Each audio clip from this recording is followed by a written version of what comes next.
Rachel was folding laundry when her phone rang. The sound of David's name on the screen made her heart skip. He had been away for work all week, and she thought maybe, just maybe, he would finally say he missed her. She wiped her hands on her jeans, smiled to herself, and answered quickly. David.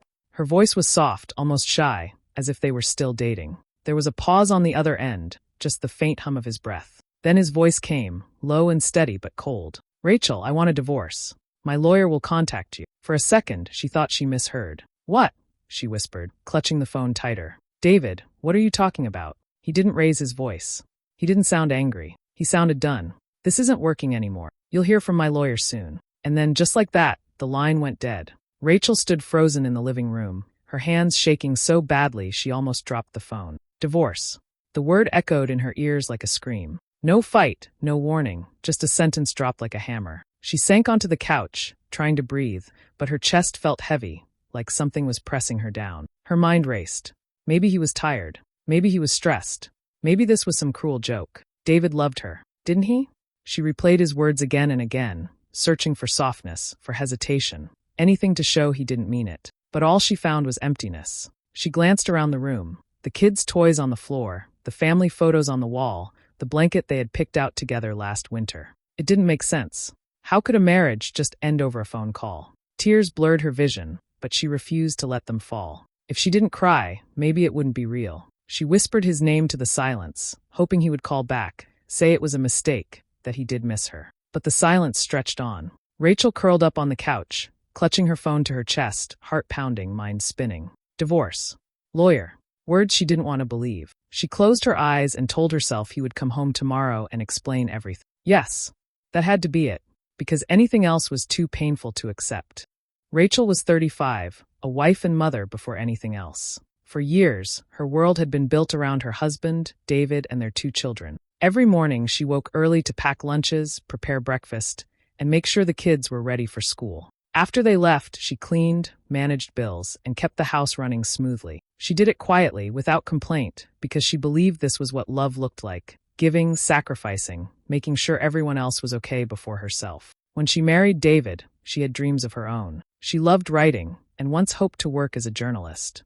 But when David's career as a lawyer began to take off, she let go of her ambitions. He needed time to study, time to build connections, time to climb. Rachel stepped back without a fight. She told herself that her success would be his success, that being the steady anchor at home was enough. But somewhere along the way, things began to change. David grew distant. He worked longer hours, came home later, and when he did, he was often tired, distracted, or impatient. At first, Rachel excused it. He was stressed, she told herself. She would rub his shoulders, make his favorite meals, try to spark conversations. Sometimes he smiled, sometimes he didn't. Over time, the warmth faded, replaced by silence or short answers. Rachel noticed the little cracks, but ignored them. She told herself marriages went through rough patches. She believed if she held on tightly enough, things would get better. She wanted to keep the family together, especially for the children. They adored their father, and she couldn't bear the thought of them seeing him less or losing the home they had built. Her in-laws never made it easier. From the beginning, David's parents had been polite but cool.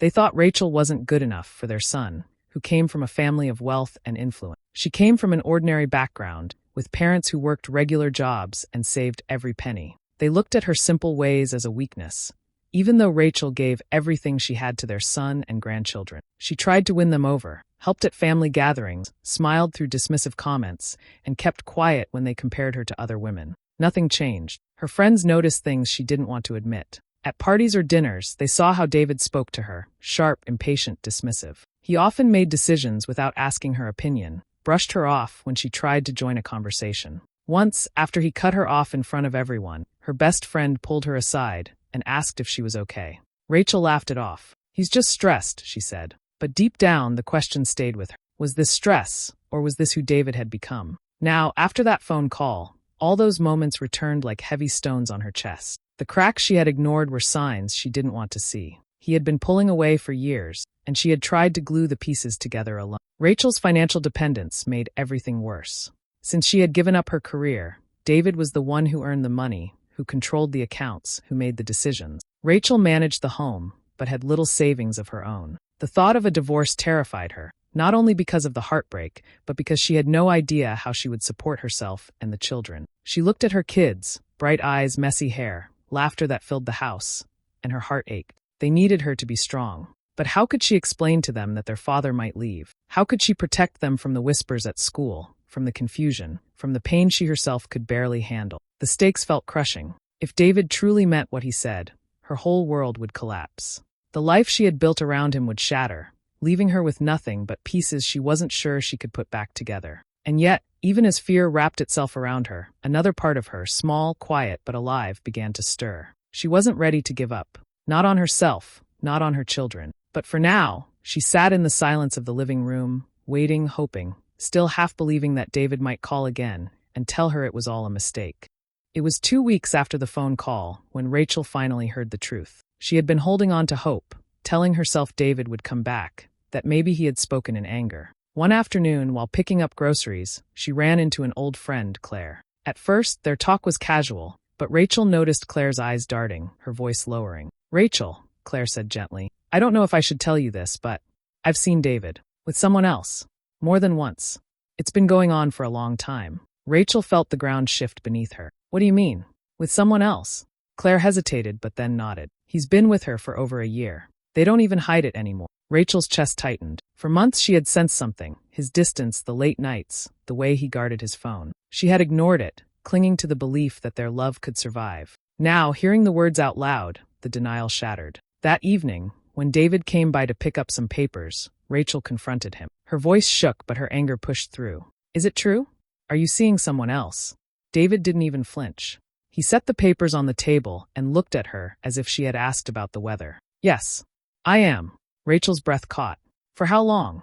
"A while," he said flatly. "Over a year." The silence that followed was unbearable. Rachel's heart raced, her hands trembling at her sides. "How could you?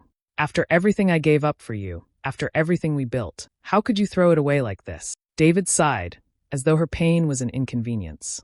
"Rachel, stop making this dramatic. It's over. I've moved on. You should too." Her eyes burned with tears, but anger rose stronger. "Moved on? Just like that? What about me? What about our children?" He met her gaze, cold and detached. "I'm already living with her. This is done.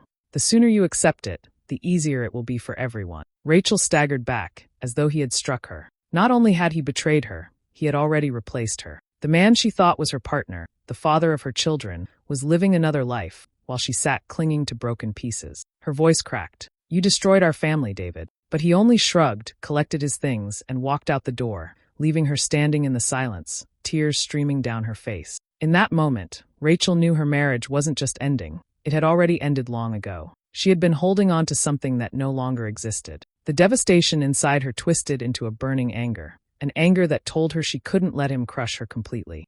The days after David's confession felt like a storm that never ended. Rachel woke each morning with her chest heavy, as if something was pressing down on her. The house, once filled with laughter, now felt too big and too quiet. The children noticed the change, though she tried to hide it. Her 8-year-old daughter asked, "Why isn't Daddy staying here anymore?" Rachel forced a smile and said, "Daddy has to live somewhere else for now." But at night, when the kids were asleep, she cried into her pillow, wondering how long she could keep pretending. Bills began to pile up quickly. David had moved money from their joint account without telling her. Groceries, school fees, and rent weighed on her like bricks. She sold jewelry she had once cherished, just to keep the lights on. Some days she skipped meals so her children could eat more. Then came the envelope from David's lawyer. Inside were divorce papers and a letter stating she should sign quickly to make things easier. The terms were cruel. She would have to give up their house, accept minimal support, and settle for limited custody. Rachel read the words again and again, her hands shaking.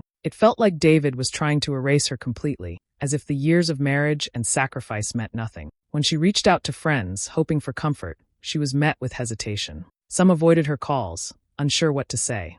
Others offered quick sympathy, but disappeared when she needed them most. She overheard whispers that maybe she hadn't been a good enough wife, that perhaps David had his reasons. Even her in-laws made it clear where they stood. At a family gathering she forced herself to attend, David's mother leaned close and said, "If you had taken better care of him, maybe he wouldn't have left." Rachel swallowed her pain, but her hands clenched so tightly her nails dug into her palms. Loneliness pressed in from every side. She walked through the grocery store and felt eyes on her, people whispering about David's new life. It seemed like everyone knew her business. Shame covered her like a second skin. Nights were the hardest.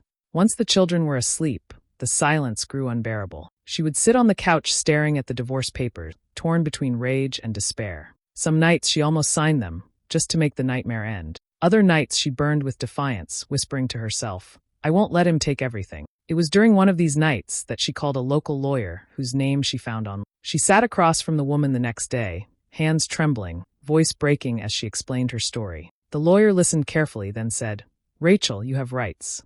You don't have to give up everything. He cannot just walk away and leave you with nothing." For the first time in weeks, Rachel felt a flicker of hope. Still, doubt gnawed at her. Could she really fight David?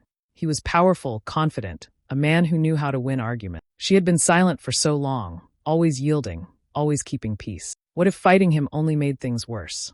But then she thought of her children. If she gave up, they would lose not only their father's presence, but also their home, their stability, the life she had tried so hard to build. They deserved more than scraps. The emotional tug-of-war consumed her. One moment she was ready to stand tall, determined to fight for what was right. The next, she was on the floor of her bathroom, sobbing so hard she could barely breathe. She felt broken, yet deep inside, something stubborn kept her from surrendering. Every morning she faced the same question. Should she sign the papers and let it all go, or should she fight back against the man who had once promised to love her forever? Her heart wavered, her mind battled, but one thing was becoming clear. David might have walked away, but she was still here. And maybe, just maybe, she had more strength than she believed. The courtroom was cold, with tall windows letting in pale morning light. Rachel sat at the table beside her lawyer, her hands clenched together in her lap. Across the room, David looked calm and confident, dressed in a sharp suit. He didn't glance at her once.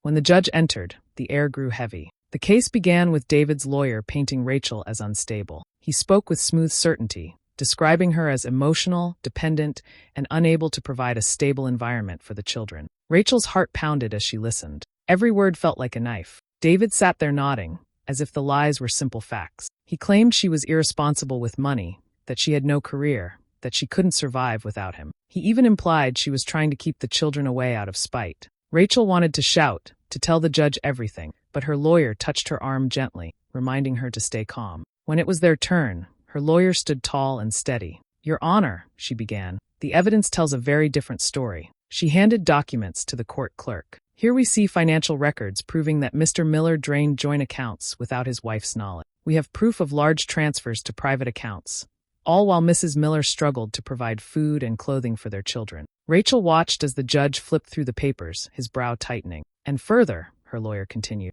"we have testimony and photographs confirming Mr. Miller's long-term affair, which he not only concealed but used household funds to support." David shifted in his chair, his confidence flickering. Then came the moment Rachel had been both dreading and waiting for. Her lawyer called her to the stand. Rachel's knees trembled as she walked forward, but when she sat down and looked at the judge, something inside her steadied. She took a deep breath. "For years," she began softly, "I gave up everything for my husband and family. I left behind my career, my dreams, because I believed in him. I believed in our marriage. And in return, I was lied to, betrayed, and left with nothing. He took our savings, he left our children confused and hurt, and he tried to erase me like I never mattered." Her voice cracked, but she pressed on, tears shining in her eyes. "But I do matter, and so do our children. They deserve stability. They deserve love. They deserve the truth." The courtroom was silent. Even David looked uneasy, shifting in his chair. Then Rachel's lawyer called another witness. The doors opened, and to Rachel's shock, the other woman walked in. David's mistress. She looked nervous but determined as she took the stand. "I thought he loved me," the woman said, her voice unsteady. "But I see now he used me too. He told me lies about his wife, about his marriage, about everything. I can't stay silent while he tries to destroy her. She deserves better than that. The children deserve better." David's face went pale, his jaw tight with anger. He tried to interrupt, but the judge silenced him. The truth was out, spoken by the very person he thought would stay on his side. For the first time in months, Rachel felt a weight lift from her chest. She had spoken her truth, and someone else had backed her. David's mask of control had cracked in front of everyone. The judge looked from David to Rachel, his expression stern. The case wasn't over yet, but the tide had turned, and Rachel knew, deep in her heart, that she had finally broken free from her silence. "Do you want me to move right into Section 6, Resolution/Empowerment 800 words? Now?" Weeks later, the judge gave the final ruling. Rachel sat in the courtroom, her hands trembling as she listened. She was granted fair custody of the children and a financial settlement that would give them stability. David was ordered to provide support, and the house would remain hers. It felt like the air had finally cleared after a long storm. When Rachel walked out of the courthouse, the sun touched her face, warm and steady. She didn't feel defeated anymore. She felt lighter. For the first time in years, she wasn't looking at David, hoping for love or approval. She was looking forward, toward a life she could build on her own. In the weeks that followed, Rachel began to rebuild piece by piece. She found a part-time job at a local newspaper, something small but close to her old dream of writing. The pay wasn't much, but every paycheck felt like proof that she could stand on her own 2 feet. She started to write again in the evenings, articles and short stories, pouring out her feelings on paper. It became both healing and empowering. Her children adjusted slowly, and Rachel made sure to be present for them. She packed their lunches, helped with homework, and listened to their worries at night. There were hard moments, tears, questions she couldn't answer, but there was also laughter again. Movie nights on the couch, pancake breakfasts, silly dance parties in the kitchen. They were healing together, step by step. Sometimes David called, his tone clipped and businesslike, asking about schedules or payments. Rachel kept her answers short. She no longer begged, no longer hoped he would change. The man she once loved was gone, and she no longer needed him to complete her. Her friends began to notice the change. The sadness in her eyes was softer now, replaced with a quiet strength. One evening, Claire said, "Rachel, you look different, stronger."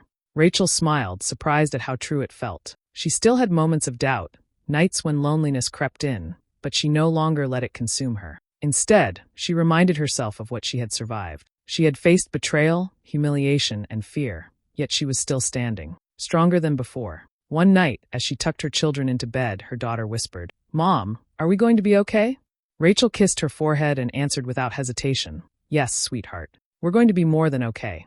Later, sitting at her desk with her laptop open, Rachel began typing an article about strength after heartbreak. Her words flowed with honesty and fire. She realized losing David hadn't destroyed her. It had freed her. And in that quiet moment, she understood something powerful. The worst thing that had ever happened to her had also given her the chance to grow, to find her voice, and to start living for herself again. The house was quiet, the kind of quiet Rachel once feared. But tonight it felt peaceful. She walked softly into her children's room, pulling the blanket over her son's shoulders and smoothing her daughter's hair. Both were half asleep, their faces calm in the glow of the nightlight. Rachel bent down and kissed them. Her voice was a whisper, steady and sure. "We're going to be okay. Better than okay." She stood for a moment, watching them breathe, and felt a deep wave of love and determination. The pain of the past months was still there, but it no longer crushed her. It had become something else, a reminder of what she had survived, of how far she had come. Walking back to the living room, she paused by the family photos on the wall. For years those pictures had made her feel trapped in a life that was slipping away. Now they reminded her of what mattered most: love, resilience, and the little family that still stood strong by her side. She sat down at her desk, opened her laptop, and began typing again. Words poured out, not from a place of weakness, but from strength. She wrote about heartbreak and betrayal, about the nights she thought she couldn't go on, and about the quiet victories that followed. The future was uncertain, but Rachel wasn't afraid anymore. She had faced the worst and found herself still standing, stronger, wiser, free. She closed her laptop, leaned back, and let herself smile. Life hadn't turned out the way she once imagined, but maybe it was better this way, because now, for the first time in years, she was living on her own terms. And that, Rachel knew, was the beginning of something beautiful. Hey besties. Thanks for sticking with me till the end of this emotional journey. Imagine waiting for your husband's call, hoping he says he misses you, only to hear he wants a divorce. Painful, right? But sometimes heartbreak is the beginning of strength and freedom. If you enjoyed this story, don't forget to like, share, drop a comment, and subscribe for more powerful stories. See you in the next one. Bye!